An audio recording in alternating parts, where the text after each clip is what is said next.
दोस्तों आइए आज की इस वीडियो में बात करते हैं इस कुतर्की महाशय केशवर पाल की, जो गीता तत्वज्ञान के नाम से अपने कुतर्क व्यक्त करते रहता है। तो इनको ये भी ज्ञान नहीं है कि अक्षर किसे कहते हैं, शब्द क्या है। ओम 5 अक्षरों से मिलकर बनता है, तो इनको इस बात का विशेष रूप से ज्ञान नहीं है और लोगों को जो है भ्रमित करते हैं। मतलब इसको ये नहीं समझ आता है कि ये बोलने क्या लग रहा है। पहले कुछ और बोल देता है, बाद में कुछ और बोल देता है। उसी झोला छाप नितिन दास की तरह वो भी ऐसा ही भुलक्कड़ व्यक्ति है जो संतरामपाल जी महाराज के ज्ञान को चैलेंज करने की कुचेष्टा कर रहा था। तो संतरामपाल जी महाराज जी ने 4 किस्तों में उसको बेपर्दा किया है कि अब वो जगह जगह बौखलाया फिर रहा है, संतरामपाल जी की बुराई करते फिर रहा है। गीता के नाम पर अपनी घटिया मानसिकता में लिप्त ये महाशय अपने पोंगा पंडितों की दुकान को बचाने के जबरन प्रयास में लगे रहते हैं। पहले तो ये उन पोंगा पंडितों की बातों को सुना करते थे, उन कथावाचों की बातों को सुना करते थे। फिर उन्होंने सोचा कि कहीं ना कहीं और हमने ज्ञान ग्रहण करना चाहिए। फिर ये पहुंचे राधा स्वामी पंथ में, वहां से इन्होंने ये थ्योरी ले ली। आत्मा परमात्मा का ऐसे डेफिनेशन है जैसे समुद्र है और उसमें उठने वाली लहरें, जो लहरें हैं वो आत्मा है, आज जो समुद्र है परमात्मा है। समझा? परमात्मा और अंकल एक बात बताओ, जो होता है उसको आत्मा कहते हैं और निराकार रूप में परमात्मा है। सोना है। सुनो, अगर परमात्मा अगर यहाँ से मिल जाए, अगर कोई समुद्र में जाके मिलना है तो कौन जाएगा उस परमात्मा के पास? परमात्मा को कहीं आना जाना नहीं रहता यार। परमात्मा में समा जाते हैं हम लोग, परमात्मा में समा जाते हैं। तुम्हारे कहने का मतलब ये नहीं, हम रहते ही हैं उसमें। हम सदा ये हमारे आगे परमात्मा है, पीछे परमात्मा है, ऊपर परमात्मा है, नीचे परमात्मा है, अगल है बगल है, सब तरफ परमात्मा ही परमात्मा है। कि आत्मा और परमात्मा एक ही है और उसने अंत में समुद्र में जाके मिल जाना है। उसके बाद ये कुछ समय संतरामपाल जी महाराज जी की शरण में आकर कुछ मंत्र प्राप्त कर लिए। आज भी हमारा भाई है और उनके नाम मंत्र जाप करता है और मैं छोड़ चुका हूँ, ठीक है। और फिर सारा ज्ञान को मिला जुला कर और उसकी खिचड़ी बनाकर और लोगों को भ्रमित करने में लग गया। मतलब इसकी जैसी मानसिकता चल पड़ती है, उन श्लोकों के वैसे अर्थ करने लगता है। यदि आप ओम से कार्य चालू किए, तत् परमात्मा के लिए किए, लेकिन सत्य जो श्रद्धा है आपकी सत नहीं है, असत है, तो उसका फल बिल्कुल निरर्थक है, वो भी कुछ नहीं मिलने वाला। तो रामपाल जी केवल ओम तत् सत की बात की, लेकिन भगवान ने ओम तत् सत और असत की बात बताई। तो यहाँ बताया है, गुरु बिन काहू न पाया ज्ञाना, जो थोथा बोझड़े मूड किसाना, गुरु बिन वेद पढ़े जो प्राणी, और समझे न सार रहे अज्ञानी। तो ये सभी अज्ञानी थे। कई वक्त आते हैं, वो कहते हैं जी मैंने सुधांशु जी से नाम ले रखा है, और फिर क्या बताता है जी भूत प्रवेश है, प्रेत बाधा कई वर्षों से। अच्छा, फिर सुधांशु जी के मंत्र ने क्या काम करे आपका? क्या नाम दे रखा है? ओ हरिओम तत्सत। अरे वाह भाई वाह, ये है वो नीम हकीम।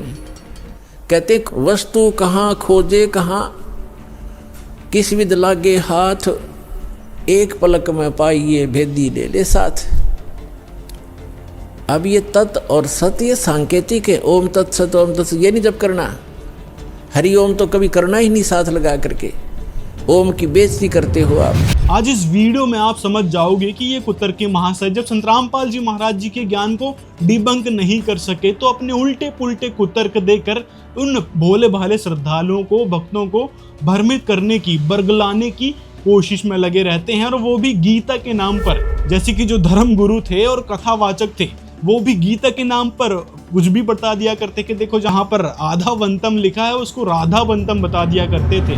लिखा है उद्यतायुध दौरदंडई राधावंतो भटान मृधे। राधावंतो लिखा, स्पष्ट लिखा गुरुजी। ऐसा है, नाश मत करिए।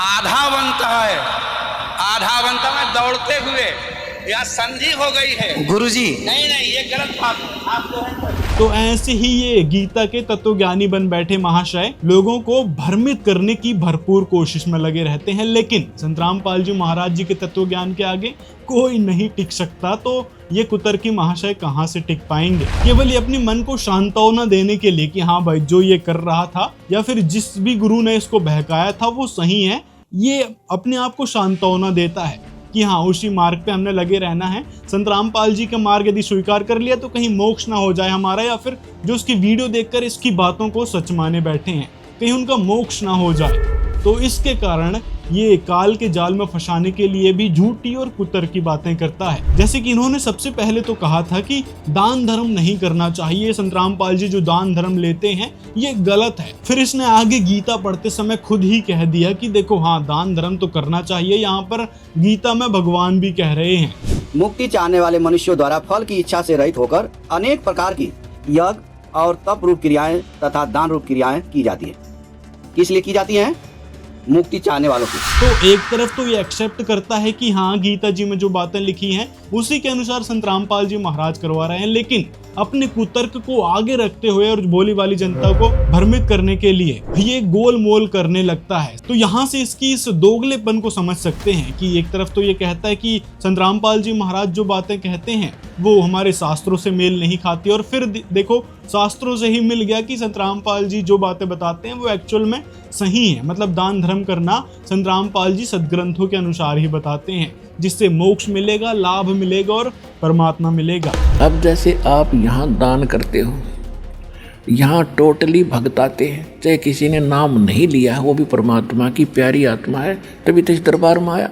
नहीं तो आगे सामने गजा है, कार में बैठ कर खे देशी की जई कर करने को क्यों बन गया, क्या है रही हो क्या है, फिर पता चलेगा जब तेरी ब्रन माटी होगी क्या है यो यहाँ पर। तो अब यहाँ जो आते हैं वो अच्छी आत्माएं आती हैं, इनको तो आपका जो दान आता है ये तो आपके खुली किताब है यहाँ तो सारी, जो भी दान आप करते हो सारा परमात्मा के भंडारे में, यहाँ की व्यवस्था में, यहाँ यज्ञ हवन में, यानी सब प्रकार का यहाँ लगाया जाता है। तो ये भक्तों को खिलाया हुआ, भक्तों को दी हुई सुविधा ये कई गुना फलती है।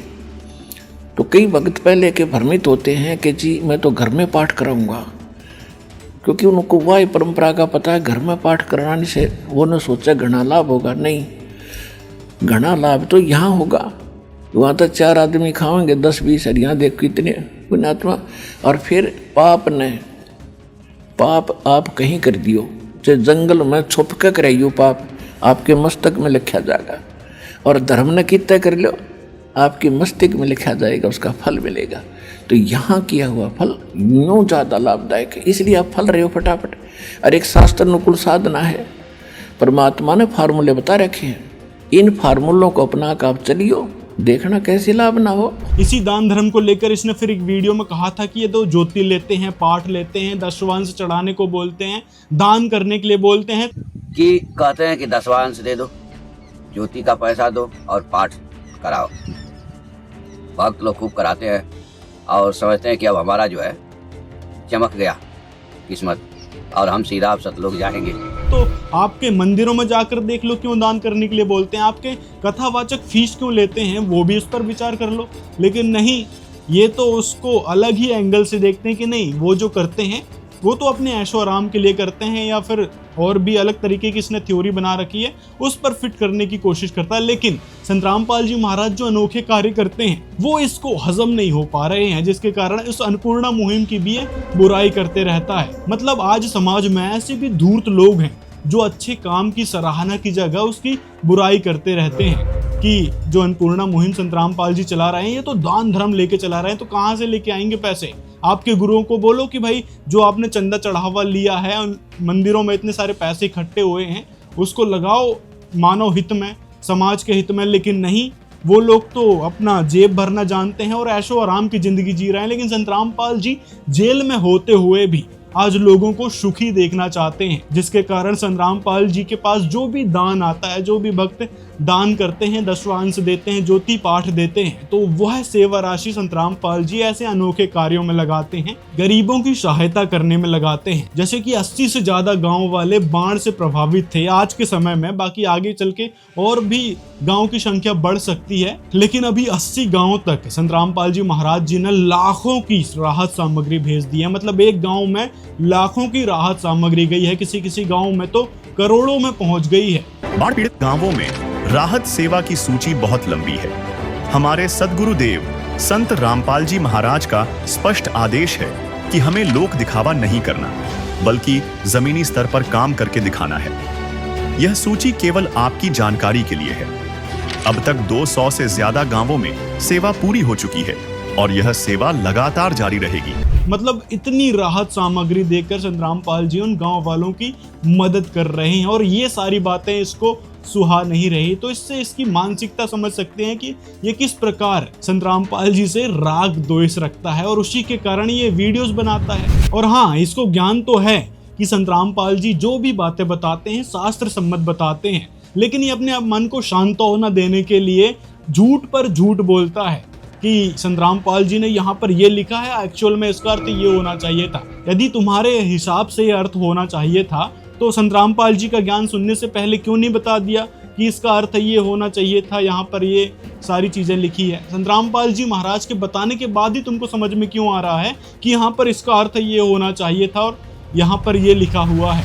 दूसरा, इस झोला छाप केशवर पाल महाशय ने कहा था कि संत रामपाल जी महाराज अवतरण दिवस क्यों मनाते हैं। जब संत रामपाल जी अपने भक्तों को जन्म दिवस मनाने के लिए मना करते हैं तो खुद का अवतरण दिवस या जन्म दिवस नहीं मनाया करें। गरीबदास जी महाराज का बोध दिवस क्यों मनाते हैं, परमेश्वर कबीर साहब का प्रकट दिवस क्यों मनाते हैं। फिर इस धूर्त व्यक्ति को ये नहीं समझ आता कि ये बोलने क्या लग रहा है। संत रामपाल जी महाराज क्या वो आम भक्तों जैसे हैं या फिर जो कबीर साहब आए थे और जो संत गरीबदास जी महाराज जी थे, क्या वो आम भक्तों की तरह थे या आम इंसान थे। वह महापुरुष थे और पूर्ण परमात्मा थे कबीर साहब जी। आज के समय में संत रामपाल जी महाराज के रूप में वह पूर्ण परमात्मा स्वयं इस धरती पर आए हैं जगत का उद्धार करने के लिए। साथ में जो लाभ भक्तों को संत रामपाल जी दे रहे हैं, क्या आम व्यक्ति ऐसे लाभ दे दिया करेगा जो उनका बर्थडे मनाए या फिर उनके जन्म लेने का सेलिब्रेशन करें। मतलब किस लिए किया जाए यहाँ सेलिब्रेशन। अभी आप देख लो, जिसने संत रामपाल जी से नाम नहीं लिया उनके यहाँ पर बर्थडे सेलिब्रेट किया जा रहा है और उसी समय उसकी डेथ हो गई। बताओ जरा। मतलब ऐसे ऐसे ढेरों केसेस देखने को मिल जाएंगे जहाँ पर सेलिब्रेशन किया जाता है, खुशियां मनाई जाती है और फिर अगले पल क्या हो जाए पता नहीं। उसको हम हैप्पी बर्थडे मानना है तो बड़ा दुख था हमारे ऊपर। कैर टूटा, जन्म हुआ, ना जाने कितने कष्ट जीवन पर आवेंगे। कोई बच्चा हो गया तो मर जाएगा, कोई बचेगा ना बचे, कोई बीमारियां, 100 प्रकार की समस्याएं, दिन रात धक्के खाने। वो कौन सा जन्म था, वो कौन सा हैप्पी बर्थडे था। वो तो ब्रांड मार्टी डे था और उसने हम हैप्पी बर्थडे मनाया करते। अब जिस दिन आप जी को उपदेश मिला वो नोट कर ले, आपका वो हैप्पी बर्थडे है। और 100 याद रखे भगवान कैसे प्राप्त हुआ वो दिन जिस दिन आपकी शरण मिली मालिक। इसी के कारण संत रामपाल जी कहते हैं कि भगवान के नियम के अनुसार चलो, हमने ये नाच गाने से कोई लेना देना नहीं है। संत रामपाल जी बर्थडे मनाते हैं तो किसी प्रकार की खुशी नहीं मनाते। संत रामपाल जी महाराज जी का अवतरण दिवस मनाते हैं, प्रकट दिवस मनाते हैं या संत गरीबदास जी महाराज जी का बोध दिवस मनाते हैं तो उसमें किसी भी प्रकार का बड़ा सेलिब्रेशन नहीं होता, धूमधाम या नाच गाना या फिर जो भी उत्पात नहीं मचाते। संत रामपाल जी उस समय सत्संग करते हैं और लोगों को आध्यात्मिक ज्ञान कराते हैं, इस दिन का महत्व बताते हैं कि संत रामपाल जी इस समय ना आए होते तो आप लोग क्या कर रहे होते। ऐसे धूर्तों के पल्ले पड़कर और वही चढ़ावा चढ़ा रहे होते और आज जो गांव है वो दुखी पड़े होते। एक जमाने में हमने सुना था कृष्ण भगवान और नंदी का बात भरा था और उस टाइम पे बताओ है धन बरसा था। संत रामपाल महाराज जी ने कृष्ण भगवान की जो बात थी वह पीछे उससे बड़ी लकीर खींच के ना पीछे छोड़ दी। उसका धन तो सिर्फ 1.25 घड़ी बरसा था। रामपाल महाराज का धन न बरसते 2 महीने हो गए। जो गुरु रामपाल जी भगवान जी की जय हो। और जिनको चढ़ावा चढ़ा रखे हैं वो अपना ऐशो आराम से जिंदगी जी ही रहे हैं। तो आज संत रामपाल जी यदि नहीं होते तो आप लोग भी दुखी होते और संत रामपाल जी महाराज जी ने जिन लोगों की मदद की है वो भी आज दुखी पड़े रहते। तो संत रामपाल जी महाराज इसलिए महान संत और भगवान है तो उनका अवतरण दिवस मनाना तो बनता है। और परमेश्वर कबीर जी स्वयं इस धरती पर ज्ञान कराने के लिए आए हैं। संत रामपाल जी महाराज बताते हैं कि इसीलिए उनका प्रकट दिवस मनाया जाता है कि इतने सुखमय स्थान को छोड़कर वो हमको समझाने के लिए इस धरती पर आए थे।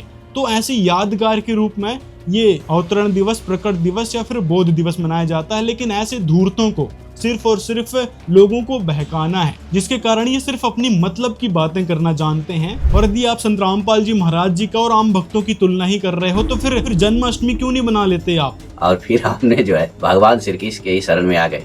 मतलब सबको बोलो अपनी पूजा करने के लिए। आपका जब भी बर्थडे आता है तो आप बोलो कि भाई सब जन्माष्टमी बनाएं, है ना, क्योंकि जन्माष्टमी कृष्ण जी की जन्माष्टमी भी तो मनती है और आप उनके भक्त हो, तो आपकी भी जन्माष्टमी मननी चाहिए इस हिसाब से। तो केशवर पाल जी, तो अपनी धूर्तता को छोड़ो, संत रामपाल जी महाराज के ज्ञान को बारीकी से समझो। तो जितनी भी बातें आपने संत रामपाल जी महाराज के ज्ञान को डिबंक करने के हिसाब से लगाई है, वो सारी आपकी खोखली मानसिकता है और कुछ नहीं, क्योंकि आपको खुद पता है कि संत रामपाल जी महाराज जो ज्ञान देते हैं वो अनोखा ज्ञान है। आज तक किसी भी गुरु, धर्म गुरु, कथावाचक या किसी भी मंडलेश्वर ने नहीं बताया है जो संत रामपाल जी महाराज बता रहे हैं, और वो आज सदग्रंथों से भी मेल खा रहा है। ये केशवर पाल जैसे नौटंकीबाज लोग ये नहीं जवाब दे पाएंगे कि वैष्णो देवी पर गए हुए लोग आखिर ये मौत के घाट क्यों उतर जाते हैं, उनके साथ हादसा क्यों हो जाता है। तीर्थों पर जाते हैं, केदारनाथ, बद्रीनाथ, या फिर विशेषकर दर्शन करने के लिए जाते हैं भगवान के, उनके साथ हादसा क्यों हो जाता है, इसका कारण क्या है? इसका जवाब इसके पास बिल्कुल भी नहीं है। ये सिर्फ अपने कुतर्क लगा सकता है कि नहीं नहीं देखो वो तो भगवान की लीला थी। यहाँ तक कि जो महाकुंभ हुआ था, जहाँ पर पाप कटवाने गए थे बेचारे, वहां पर कितने सारे मासूम लोग मारे गए, उसके बारे में भी ये कुछ नहीं बोल पाएगा, क्योंकि इसको अपनी ईर्ष्या और भड़ास निकालनी है संत रामपाल जी महाराज के बारे में बोलकर। इसको ये नहीं समझ में आता कि जो तीर्थों में या फिर मंदिरों में लोग जाते दर्शन करने के लिए, उनके साथ जो हादसा होता है, तो वो देवी देवता कहाँ गए, क्यों नहीं उनको लाभ दे पा रहे हैं, बचा पा रहे हैं। इस बात पर ये थोड़ा भी गौर नहीं कर पाते, क्योंकि इसकी मानसिकता वही धूर्त वाली है जो पोंगा पंडितों ने इसको बहकाया था, उसी के अनुसार ये बातें किया करता है अपने उन वीडियोस में कि देखो संत रामपाल जी यहाँ ऐसे गुमराह कर रहे हैं, यहाँ पर ये नहीं करना चाहिए, वहाँ पे वो नहीं करना चाहिए। संत रामपाल जी महाराज सदग्रंथों के अनुसार भक्ति बताते हैं और ये बात आपको भी पता है, लेकिन क्यों आप लोगों को भ्रमित करते हो।